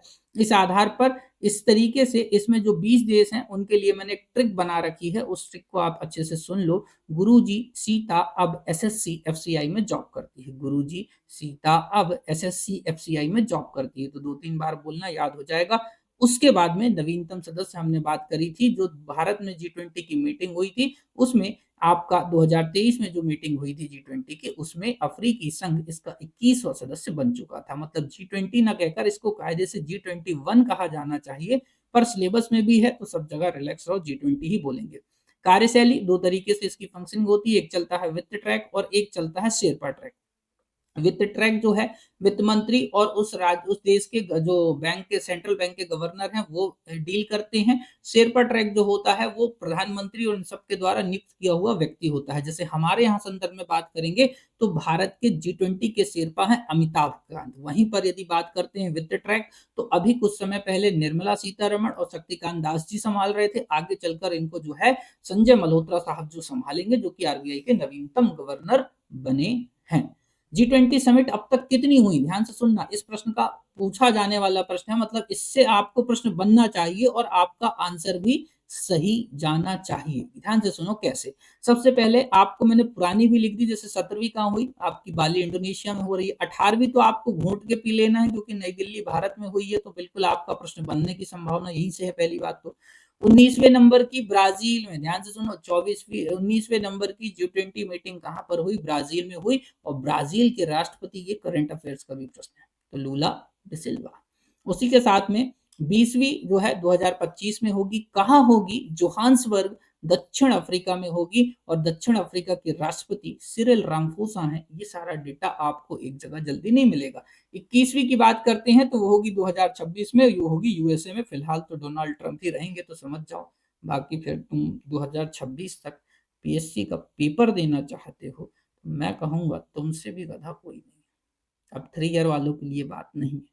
किसके लिए नहीं है? 3 ईयर वालों के लिए, ठीक है। चलो अब ये भैया ये एक प्रश्न है जहां से, और मेरा फेवरेट है कि भैया यहाँ से पीएससी दे दे और तुम्हें बिल्कुल छपके बने। देखो जैसे 16 से 17 जनवरी 2023 को भोपाल के कुशाभाऊ कन्वेंशन सेंटर में आपकी G20 थिंक टैंक की जो है मीटिंग हुई थी। समझना, सबसे पहली मीटिंग एक तरीके से आपके कुशाभाऊ कन्वेंशन सेंटर हमारे मध्य प्रदेश में हो रही है, और हाल ही में यहाँ पर जो है आपकी खनिज कॉन्क्लेव आयोजित हुई है। ध्यान से सुनना, 2024 में खनिज कॉन्क्लेव कुशाभाऊ कन्वेंशन सेंटर में ही आयोजित हुई है। खनिज वाली क्लास यूट्यूब में ही पड़ी है, चेक कर लो। उसके बाद में हम बात करते हैं 13 से 15 फरवरी 2023 की बात होती है। तो G20 इंदौर में कृषि कार्य समूह, ध्यान से सुनो, इनसे वो जो आपको है ना, हो सकता है मैच द कॉलम वाला प्रश्न बना ले, ऐसा प्रश्न बना ले मैच द कॉलम वाला। तो इंदौर में G20 कृषि कार्य समूह की बैठक हो रही है। फरवरी 2023 में खजुराहो में संस्कृति कार्य समूह की बैठक हो रही है। उसके बाद जून 2023 में भोपाल के ताज होटल में जो है थीम पूछ ले तो थोड़ा सा ये कम पूछेगा। उसके बाद में इंदौर में रोजगार समूह और की बैठक जो है हो रही है, और जो है खजुराहो में अवसंरचना कार्य समूह की। तो कैसे पढ़ना है, यदि डेट याद हो जाए तो कर लेना, वैसे डेट एग्जैक्ट याद नहीं पूछेगी और ना तुमसे याद होगी। तो सितंबर 2023 इसको रख लो, खजुराहो अवसंरचना कार्य समूह इसको याद रख लो, ऐसा। पर यहीं पर एक और इम्पॉर्टेंट फैक्ट देखो अटैच करा है कि भारत में G20 की पहली बैठक राजस्थान के उदयपुर में होती है। जब भारत में आयोजित हो रहे थे तब पहली बैठक उदयपुर में हुई थी। तो ये फैक्ट आपके दिमाग में होना चाहिए, राजस्थान का उदयपुर। क्लियर है, इतना कर लोगे? हाँ बच्चों, कमेंट्स करो, सभी को मजा आ रहा है ना? मैं बिल्कुल अपनी तरफ से पूरा प्रयास कर रहा हूँ आपके लिए। यदि वीडियो अटक रहा है तो मैंने बोला वीडियो अटकेगा, सिर्फ मेरा चेहरा अटकेगा, उसमें कोई रिलैक्स रहो। आप क्लास पूरी देखते चलो, आपके लिए क्लास है, कंटेंट आपके लिए इंपॉर्टेंट है। मैं आपसे पेपर के बाद में भी मिल लूंगा। क्लियर है? चलो, G20 की बात करते हैं। 2024 रियो डी जेनेरियो में हो रहा है शिखर सम्मेलन। यह ब्राजील में आयोजित होने वाला पहला जो है एक तरीके से हो रहा है, और 20 नंबर का है। तो इस तरीके से जो है इसको अपने को माइंडसेट में लेके चलना है मेरे प्यारे बच्चों, कि G20 के संदर्भ में यदि आपसे बात करेगा तो आपको ये याद रख लेना है कि ये जो बैठक है कहाँ की, ब्राजील की, 19वें नंबर की। अब देखो यहाँ पर ये कब हुई, ये एग्जैक्ट डेट मुझे लगता है वो पूछेगा एग्जामिनर आपसे। तो 18 से 19 नवंबर 2024 की जो है बात हो रही है। स्थल क्या है? अब स्थल पूछे तो देखो, ब्राजील का जो है आधुनिक कला संग्रहालय, इसको याद रख के जाना है। ब्राजील में भी एग्जैक्टली रियो डी जेनेरियो, ठीक है। रियो बहुत चर्चा में, मूवी भी है वो बर्ड अर्ट्स वाली, थोड़ा सा उससे भी याद रख लेना। और अध्यक्ष की बात करते हैं तो राष्ट्रपति लुइस इनलो इनासिनियो लूला द सिल्वा। तुम इतना याद रखो, पूरा नाम तुम्हें नहीं आएगा, चिंता मत करो, लूला थे ऐसे नाम याद कर लो। विषय है एक न्यायपूर्ण विश्व और एक स्थायी ग्रह का निर्माण करना। तो थीम पूछी जाती है, थीम पूछी जाती है, थीम पूछी जाती है। क्लियर है? आगे, न्यायपूर्ण तो याद रख लो, विश्व और एक स्थायी ग्रह, तो स्थायी ग्रह की चर्चा हो ही रही, क्योंकि जिस तरीके से विषय है। संवाद देखो, संवाद के लिए जो है 3 एजेंडे थे, तो एजेंडा पूछ सकता है, चौथा ऑप्शन जो है उपयुक्त सभी का बनाएगा। तो सामाजिक समावेशन और भूख के विरुद्ध लड़ाई की चर्चा पर बात हुई। ऊर्जा परिवर्तन और इसके सामाजिक, आर्थिक और पर्यावरणीय पहलुओं पर सतत विकास की चर्चा हुई। तो सतत विकास यहाँ रख लो, यहाँ भूख से लड़ाई की बात कर लो, और सामाजिक समावेशन की बात कर लो, और वैश्विक शासन संस्थाओं में सुधार की बात हो गई। आगे चल के कौन सी समिट कहाँ होगी ये मैं आपको बता चुका हूँ।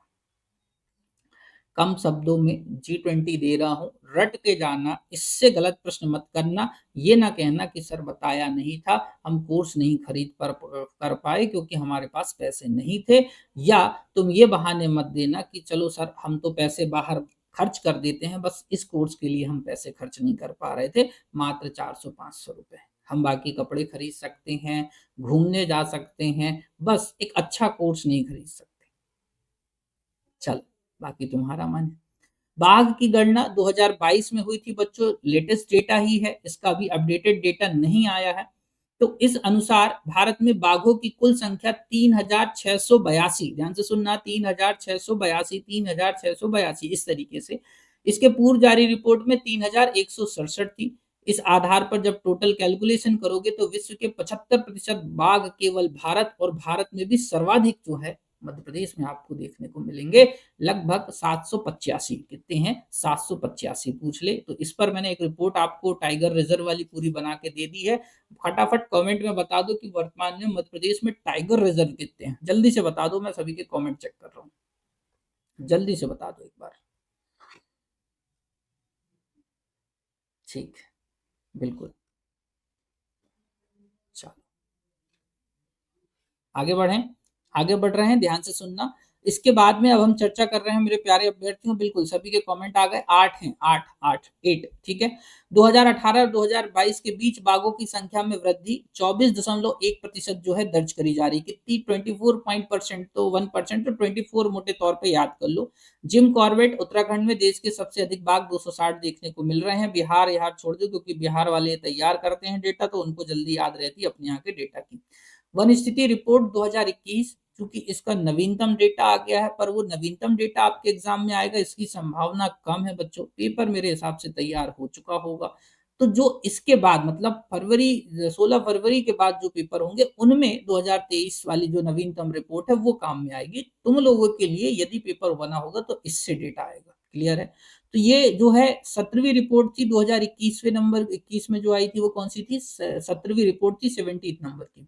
देश में कुल वन और वृक्षावरण की बात होती है तो ये समझ लो मान के 8,09,537 वर्ग किलोमीटर पूरे भारत के भौगोलिक क्षेत्रफल का लगभग 24.62% था। देश में कुल वनावरण की बात होती है तो ये था 7,13,789 वर्ग किलोमीटर, लगभग 22% था मोटे तौर पे। कुल वृक्षावरण की बात होती है तो 2.91% था। अब इस आधार पर देखो प्रश्न जो बनने वाले हैं वो मैं आपको बता देता हूँ, जो आप थोड़ा-सा पढ़ के जाना, डिटेल तो यहाँ पर लिखी है। एक ये हो गया आपके काम का जो आपको बिल्कुल दिमाग में सेट करके चले जाना है। उसके बाद में कुल मैंग्रोव तो जो है ठीक है, मैंग्रोव थोड़ा-सा देख लो, पश्चिम बंगाल वाला एरिया ही ज़्यादा आएगा। मैंग्रोव आप जानते हो उस तरफ ज़्यादा पाए जाते हैं, तो पश्चिम बंगाल इतना याद कर लो, ठीक है? ये अपने को याद करके जाना है। सर्वाधिक वन क्षेत्र वाले राज्यों की यदि बात करते हैं, तो मध्य प्रदेश में सर्वाधिक वन पाए जाते हैं मेरे प्यारे बच्चों। 77,493 किलोमीटर स्क्वायर किलोमीटर के जो है हमारे यहाँ वन पाए जाते हैं और इस आधार पर सबसे ज़्यादा हैं। तो 3 देखो प्रश्न जो बनाएगा वो एग्ज़ामिनर कि क्रमशः 3 सर्वाधिक वन क्षेत्र वाले राज्यों को जो है बताइए। तो मध्य प्रदेश, आपका अरुणाचल और छत्तीसगढ़। मध्य अरुणा जो है मध्य अरुणा और छत्तीस ऐसा कुछ बना लो। मध्य अरुणा छत्तीस ऐसे 2-3 बार बना लो, कुछ ट्रिक बन जाएगी। क्लियर है? सबसे कम वन क्षेत्रफल वाले यदि राज्य पूछ ले तो सबसे कम हरियाणा में है, पर उसके बाद पंजाब और गोवा, तो इस तरीके से ये भी याद करा जाने वाला है। उसके बाद में वृद्धि, तो सर्वाधिक वृद्धि आंध्र प्रदेश में हुई, तो सिर्फ एक याद रखो, वृद्धि में क्या याद रखो? सिर्फ आंध्र प्रदेश याद रखो। उसके बाद सर्वाधिक वनावरण प्रतिशत और देश में कुल कार्बन, ठीक है, इसको बस आपको 4 डेटा यहाँ से याद रखनी है बच्चों। इस 4 को बिल्कुल माइंड में सेट करके जाना, तुम्हारा काम हो जाएगा। बनने वाला प्रश्न होगा तो बन जाएगा, ठीक है। नवीनतम रिपोर्ट जो आई है आपके सामने 21 दिसंबर 2024 को आई है। मेरे मतानुसार मुझे लग रहा है पेपर बन गया होगा, इसलिए मैं आपसे कह रहा हूँ कि आप थोड़ा-सा इस पर कम फोकस करें। बाकी पढ़ने के लिए डिटेल पीडीएफ के तौर पे आपके पास आएगी। बने तो भी अच्छे से पढ़ के जाना। देखो 77,073 किलोमीटर है और यहाँ पर मध्य प्रदेश में बात कर रहे हैं तो 77,493 किलोमीटर है। दैट मीन्स इतना वेरिएशन नहीं आया है कि बहुत बड़ा वेरिएशन आ गया। 77,000 मध्य प्रदेश के संदर्भ में याद रख लो, हो गया। उसके बाद में देखो अरुणाचल प्रदेश 65,000 है, यहाँ पर कितना अरुणाचल प्रदेश 66,000 है, थोड़ा-सा कम हो गया। तीसरे नंबर पे छत्तीसगढ़ है, तो क्रम तो वही है बच्चों। क्रम वही है, बस आपको थोड़ी-सी कोशिश अच्छे से कर लेनी है। मतलब एक माइंड को फिक्स रखना कि बेसिकली ये जो है जारीकर्ता वन अनुसंधान संस्थान देहरादून में जो है इसे जारी करता है। अब ये डेटा ना प्रत्येक 2 वर्ष में आया करता है। कितने वर्ष में आता है बच्चों? प्रत्येक 2 वर्ष में। तो इतना और याद रख लेना। 18वीं रिपोर्ट 2023 में आई थी, बात खत्म। अब विविध की बात करते हैं। विविध मतलब जो अपने मैंने ब्लैक बुक रखी है, उस ब्लैक बुक में मैंने कुछ ऐसे कंटेंट रखे हैं जो शायद आपने बहुत दिनों से पढ़े नहीं होंगे। क्लियर है?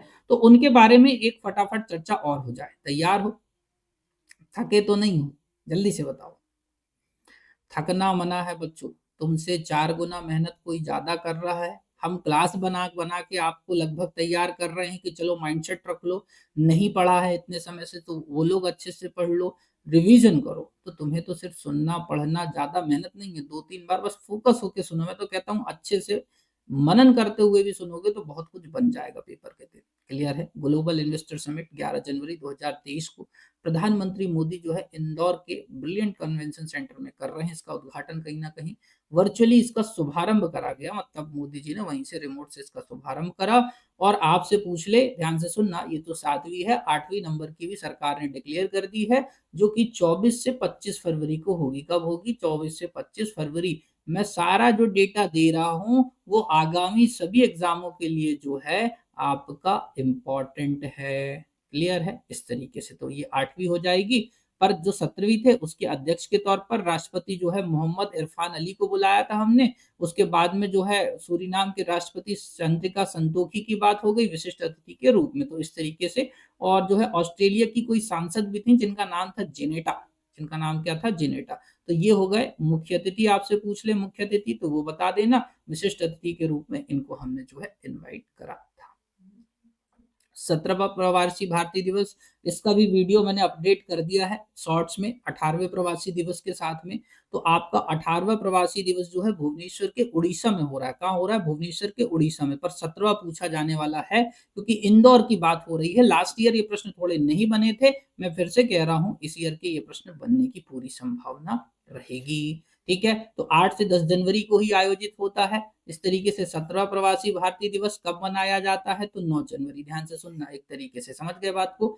विषय क्या था? प्रवासी अमृतकाल में भारत की प्रगति के लिए विश्वसनीय भागीदार। 9 जनवरी को मनाया जाता है। गांधी जी जो है 1915 में जब भारत आए थे तो उसके उपलक्ष्य में मनाया जाता है। एल एम सिंघवी समिति, थोड़ा सा याद रखना, उनकी सिफारिश पर 2003 से मनाया जा रहा है। उसी के साथ अब प्रत्येक 2 वर्ष में आयोजित होता है। कितने वर्ष में आयोजित होता है? 2 वर्ष में। तो इसी आधार पर 2025 में हुआ, फिर 27 में होगा। तो इस तरीके से 18वां हो गया। तो ये अध्यक्ष जो है ये मैंने आपसे चर्चा कर ली है, इनको देख लेना। राष्ट्रपति द्रौपदी मुर्मू ने 87 प्रतिनिधियों भारत में, ठीक है, इसको छोड़ दो अभी, इतना आप याद रख लो। क्लियर है? आगे बढ़ते हैं। भारत मंडपम चर्चा में आने वाला विषय है बच्चों, बहुत इंपॉर्टेंट टॉपिक है, तो फटाफट देख लो।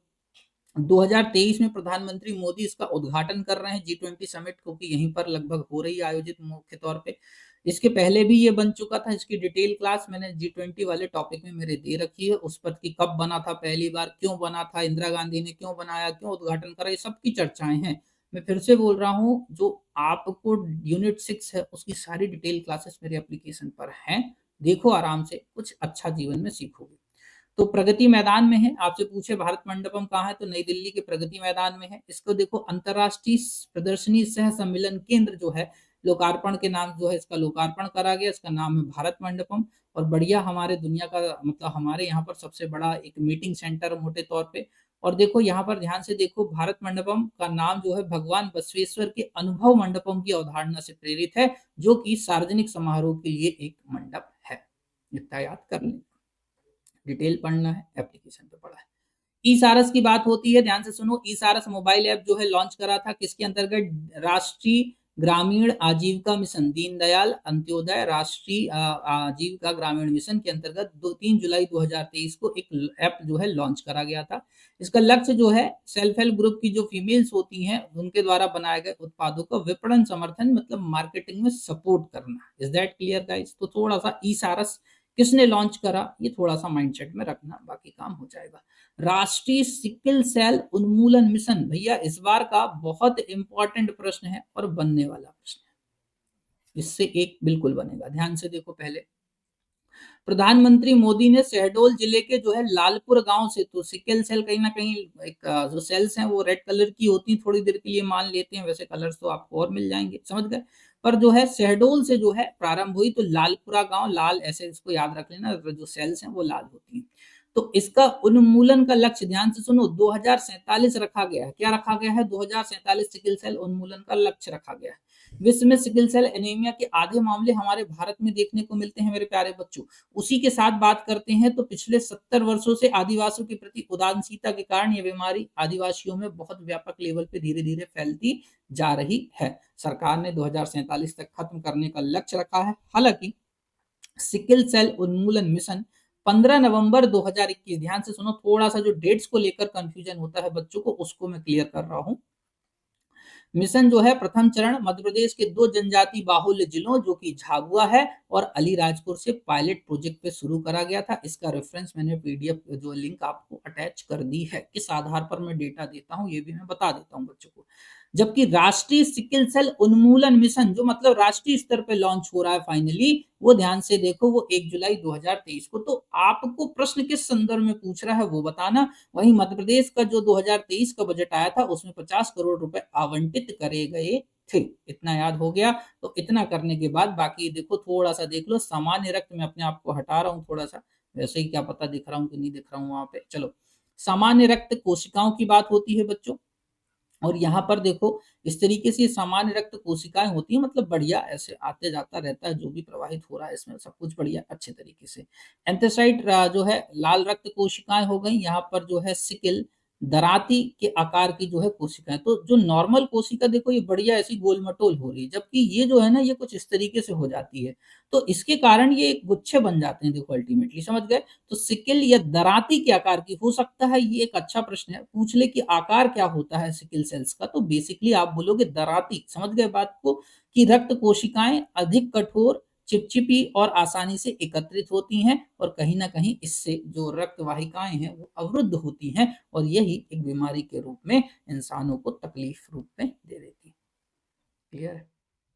ध्यान से देखो, अब वो डेटा लगा है आपके सामने जिसके लिए यूनिट 10 को लेकर बहुत सारे बच्चे परेशान रहते हैं। पर हाँ, इससे बनने वाले प्रश्न आपको थोड़ी-सी मेहनत यहाँ पर आपकी लगेगी। जैसे आपको पता है जनजाति बाहुल्य क्षेत्रों की बात करें तो अलीराजपुर और झाबुआ आते हैं। देखो यहाँ पर लिखा हुआ है बाकायदे जनसंख्या के साथ में 6,48,638 ये डेटा आपको किसी ने नहीं दिया होगा, जो एग्ज़ैक्ट डेटा है आपका जनसंख्या और प्रतिशत के दृष्टिकोण का। उसके बाद 88% मतलब ये है, 89% उसके बाद देखो ये झाबुआ आ रहा है, क्लियर है? इस तरीके से। अब देखो इनको थोड़ा-सा जब आप अच्छे से पढ़ोगे तो परसेंटेज वाइज़ और संख्या वाइज़ आपको अंतर देखने को मिल जाएगा। इसलिए बोल रहा हूँ इस डेटा को थोड़ा इम्पोर्टेंट तरीके से पढ़ना। मैं 3 इम्पोर्टेंट तो आपको बता दे रहा हूँ जिसके लिए आपको पढ़ना पड़ेगा। एक आपको धार बता दे रहा हूँ मैं, क्योंकि जनसंख्या के दृष्टिकोण से धार ज़्यादा है, ऐसा समझना धार में है। और वहीं पर यदि हम बात करते हैं परसेंटेज के दृष्टिकोण से तो आपको देखना पड़ेगा अलीराजपुर में। किसमें? अलीराजपुर में। तो ये 3 डेटा जो आपको घुमा-फिरा के आपको पूछता है वो थोड़ा-सा ध्यान रख लेना, बाकी जो है आपको और इधर से तो अभी इतना इम्पोर्टेंट नहीं दिख रहा है, ठीक है? चलिए आगे बढ़ते हैं। अब बात आती है लास्ट ईयर के बजट की जो कि अंतरिम बजट था, मेन बजट नहीं। जो अंतरिम बजट आया था भारत सरकार का और मध्य प्रदेश सरकार का, उसका डेटा भी मैं आपको दे रहा हूँ। उसमें भी मेन-मेन बात, जैसे अंतरिम बजट 2024 में उल्लेखित शब्द ज्ञान का क्या अर्थ है? आपसे ऐसे पूछेगा तो बोलना ज्ञान का अर्थ है गरीब, महिला, युवा और अन्नदाता। क्लियर है? इस तरीके से याद रख लेना। बाकी ये डिटेल्स हैं, इनको थोड़ा-सा पढ़ लेना, काम आ जाएँगी। ध्यान से सुनना, काम आ जाएँगी, मैं फिर से बोल रहा हूँ। नेक्स्ट देखो, ये प्रश्न लास्ट ईयर के जो प्री है उसमें बना था। उद्योग और आर्थिक आंतरिक व्यापार संवर्धन विभाग डीपीआईआईटी द्वारा राज्यों की स्टार्टअप रैंकिंग 2022 जारी करी गई। इसमें मध्य प्रदेश को कौन-सा दर्जा मिला? लीडर श्रेणी का। वहीं पूर्वत जो रैंकिंग थी, इन रैंकिंग में 2021 में इंस्पायर, उसके बाद 19 में इमर्जिंग स्टेट और लीडर जो है 2018 में इसको मिला था, तो वापस इसको 2022 में लीडर का दर्जा मिल गया। यूनिटी मॉल को लेकर प्रश्न बनना चाहिए क्योंकि लास्ट ईयर अभी बना नहीं है, तो मैं हो सकता है ये उम्मीद कर रहा हूँ कि आयोग मेरी बात को सुने और आपके लिए एक प्रश्न और फ्रेम करे और इस आधार पर सारा डेटा यूनिटी मॉल का कुछ इस तरीके से है। कहाँ पर बनेगा? तो उज्जैन में बनेगा। देश का पहला, समझना, देश का पहला और सबसे बड़ा, जो कि गुजरात के एकता मॉल से प्रेरित है। ये डेटा आपको किसी ने नहीं दिया होगा, अभी देख लो चाहो तो। क्लियर है? 284 करोड़ रुपए जो है एक ही छत के नीचे 36 राज्यों के प्रमुख उत्पाद आपको इसके अंतर्गत मिलेंगे। इसलिए देश का सबसे बड़ा और पहले नंबर का यूनिटी मॉल उज्जैन में स्थापित हो रहा है। कहाँ हो रहा है? उज्जैन में। उज्जैन में बहुत सारे क्वेश्चन बनने वाले हैं, समझ गए? तो इसमें योजनाबद्ध इस मॉल में एक प्रतिष्ठित महाकाल लोक एलिवेशन डिजाइन करा जा रहा है। मॉल की वास्तुकला में विभिन्न अलग-अलग तो डिजाइन की बात में तो आप पढ़ लेना। इसमें भारत सरकार की scheme of special assistance to states for capital investment 2023-24 के तहत स्वीकृति जो है दी गई है। इसमें देखो यूनिटी मॉल जो है one district one product, GI product, हस्तशिल्प उत्पाद और अन्य स्थानीय उत्पादों के प्रमोशन के रूप में एक मार्केट प्लेस के तौर पे कार्य करेगा। मतलब बेसिकली सारे राज्यों के जो प्रमुख उत्पाद हैं, ओडीओपी की बात कर लीजिए आप, जीआई टैग की बात कर लीजिए, ये सब इस पर मिलेंगे। तो मैं तो बनेगा तो देखने जाऊंगा, तुम भी चलना। क्लियर है? चलो आगे। पीएम मित्र के बारे में मैंने चर्चा कर ली है। पीएम मित्रा मेगा पार्क जो है, तो प्रधानमंत्री, पीएम से हो गया प्रधानमंत्री, मित्रा से यदि आप बात करेंगे तो ध्यान से सुनिए, mega integrated textile regional and apparel park की बात हो रही है। हमारे मध्य प्रदेश के धार जिले में बनने वाला है। वैसे तो लगभग आपको अन्य राज्यों में भी जो जिलों जो है राज्यों में देखने को मिलेगा। तो मध्य प्रदेश में धार जिले में, बाकी तमिलनाडु, तेलंगाना, गुजरात, कर्नाटक, उत्तर प्रदेश और महाराष्ट्र में भी ये बनने वाला है। तो टोटल 7 राज्यों में, ध्यान से सुनो, राज्य कितने हो गए? 7 थे। ठीक है, मैंने जो स्कीम वाला टॉपिक है उस पर इसको चर्चा कर ली, इसलिए मैं आपको यहाँ पर कम शब्दों में बता रहा हूँ। तो पीएम मित्रा पूछे तो भी भाई साहब आपको प्रश्न बनना चाहिए। ठीक है, चलो आगे बढ़ा जाए उसके बाद में। अब बात होती है इसी के आधार पर मध्य प्रदेश का अंतरिम बजट की चर्चा कर ले रहा हूँ मैं। किसकी चर्चा कर ले रहा हूँ? अंतरिम बजट की। थोड़ी-सी क्लास और है, थकना नहीं, बिल्कुल थोड़े से इंपॉर्टेंट फैक्ट हैं, मुश्किल से 5 से 10 मिनट की बात है बच्चों, 5 से 10 मिनट में अब मैं आपको वहाँ पहुँचा दूँगा जिससे आपको सारी चीज़ें एक जगह भी मिल जाएँगी और आप रिलैक्स मूड में रहेंगे कि चलो सर ठीक है, भले थोड़ा-सा परेशान करा आपने, पर क्लास में सारे फैक्ट्स तो आ गए। ठीक है? चलो, कोई बात नहीं, मेरे चेहरे में भी थकान तुम देख रहे हो पर तुम्हारी क्लास के लिए मैं कोशिश कर रहा हूँ कि कुछ बेहतर आपको दे दूँ, ताकि आप इसको अच्छे से करके चले जाएँ। चलिए,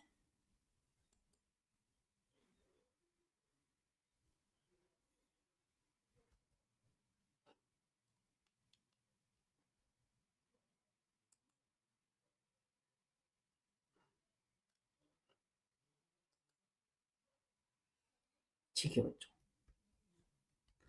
तो देखो मध्य प्रदेश सरकार का लेखानुदान 2024-25 1 अप्रैल से 31 जुलाई के लिए जब ऐसा देखो होता ये है, मैं आपको कम शब्दों में ये बता दे रहा हूँ कि कई बार जब सरकार नेक्स्ट चुनाव आने वाले होते हैं और सरकार का कार्यकाल बहुत कम समय के लिए बचा होता है।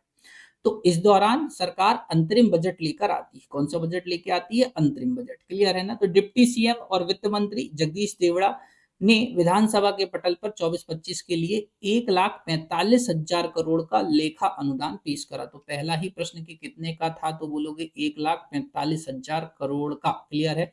कब लाया गया यदि डेट पूछे तो आपको ये बता देना है। वित्त मंत्री और डिप्टी सीएम कौन है? जगदीश देवड़ा जी, ये प्रश्न हो गया। क्लियर है?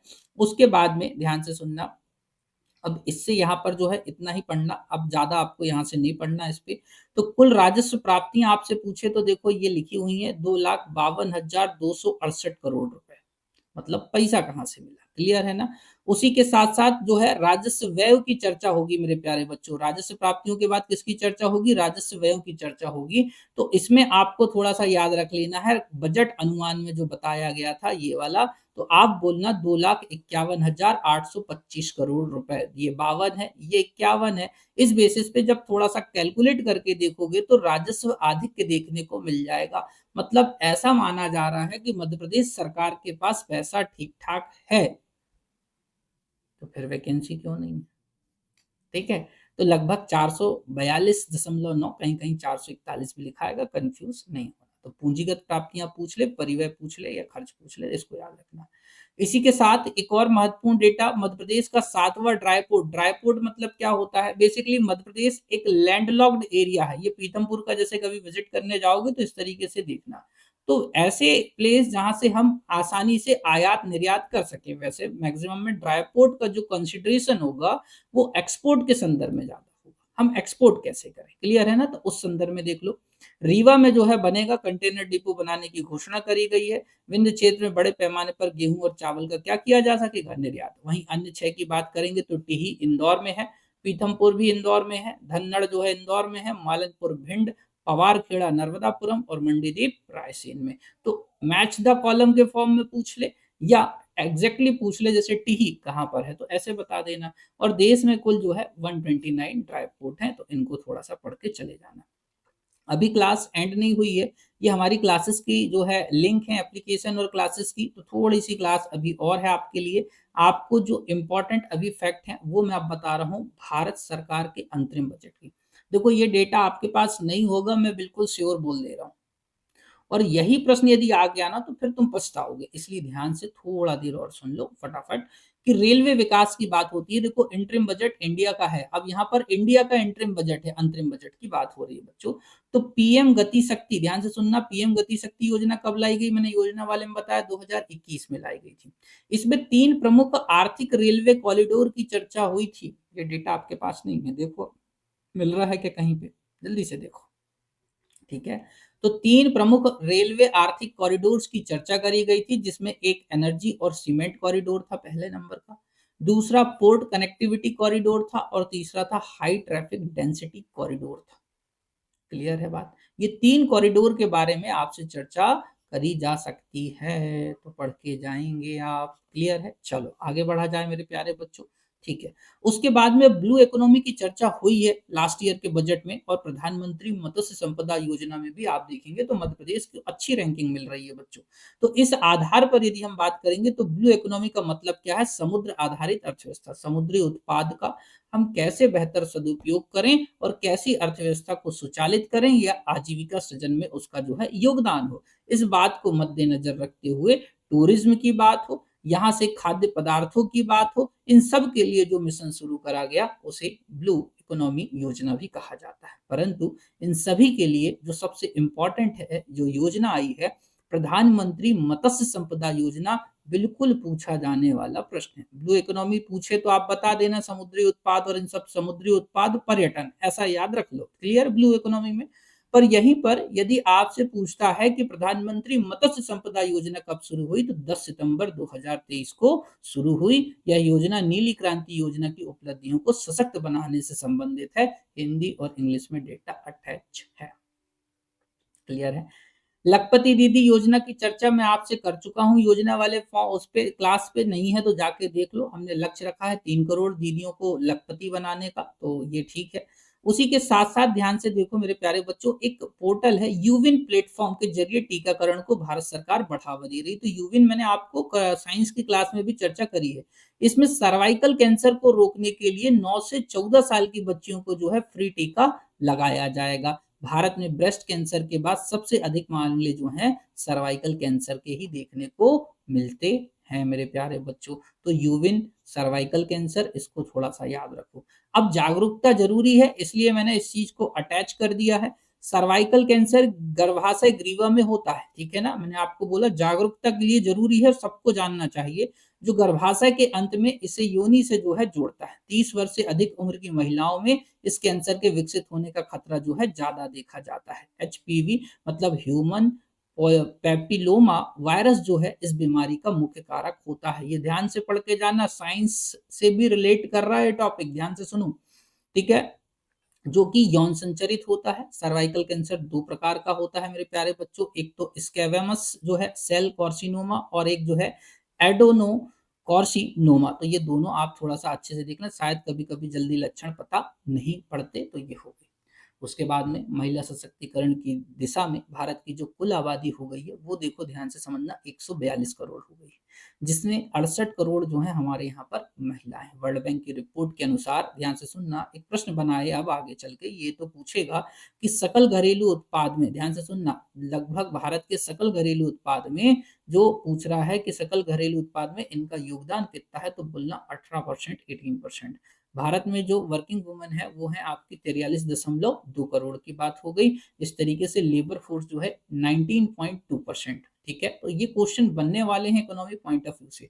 अब यहाँ पर मध्य प्रदेश सरकार का जो एक बजट होता है, अंतरिम बजट, लेखानुदान बजट में अंतर क्या है वो मैंने अटैच कर दिया है। इसको तुम्हें पढ़ लेना है बच्चों। क्यों? क्योंकि अनुच्छेद पूछा जाने वाले क्वेश्चंस हैं। तो आपसे पूछ ले कि अंतरिम बजट का उल्लेख जो है किस अनुच्छेद में, तो बोलना 112 में। लेखा अनुदान का उल्लेख किसमें है, तो बोलना 116 में। क्या होता है, क्यों जो है अवधि, क्या होती हैं चीजें, सारी मैंने यहाँ पर बड़े सिस्टमेटिक तरीके से आपको लिख दी है। उसी के साथ ही जो लेखा अनुदान आया था, इसमें हमारे यहाँ के कौन-कौन से मंत्री थे, तो जैसे स्कूल शिक्षा मंत्री कौन है अभी, ये करंट में भी सिनेरियो ऐसा ही है, समझना। बस ये जो है ये डेटा आपके काम का हो सकता है, ना हो। ठीक है? तो स्कूल शिक्षा उदय प्रताप सिंह हो गए, वित्त बोलना जगदीश देवड़ा और डिप्टी सीएम भी हैं साहब। प्रहलाद करेंगे पंचायत, 2-3 बार मैंने आपको बोला था प्रहलाद करेंगे पंचायत। कृषि ऐसे करेंगे कृषि, ध्यान से सुनो, एंदल सिंह कंसाना ऐसे करेंगे कृषि, इस तरीके से याद रखो। महिला और बाल विकास, बच्चे का मन जो है निर्मल होता है, बच्चों का मन कैसा होता है, निर्मल भूरिया, ऐसे याद रख लो। ऊर्जा जो है प्रद्युम्न सिंह की बात हो गई, लोक स्वास्थ्य जो है राजेंद्र शुक्ल, आई थिंक डिप्टी सीएम भी यही है। कैलाश करेंगे नगरीय विकास, 2-3 बार मैंने आपको बोला था कैलाश करेंगे नगरीय विकास। उसके बाद में ट्राइबल की है विजय शाह हो गया, पीडब्ल्यूडी जो है राकेश, और संपत्तियां लगाएंगी जो है पीएचई डिपार्टमेंट को। क्लियर है? तो ऐसे करके कौन-कौन वर्तमान में क्या है, इसको याद करिए और बोलिए ओम इकोनॉमिक्साय नमः स्वाहा। क्लियर है बच्चों? तो इस आधार पे मैं अतुल कुमार गर्ग अब आपसे विदा लेना चाहूंगा। उम्मीद कर रहा हूँ सेशन अच्छा लगा होगा। अपने मित्रों तक जरूर शेयर करें। क्लास ऑलरेडी 1.5 की स्पीड में पढ़ाई है मैंने। तुम सिर्फ शांति से देखना, फास्ट फॉरवर्ड करके क्लास नहीं देखना और अपने मित्रों तक जरूर शेयर करना। जय हिंद, जय भारत। बहुत धन्यवाद और ऑल द बेस्ट आपके एग्ज़ाम के लिए। मैं हर संभव प्रयास करूँगा कि आपको इस बार हम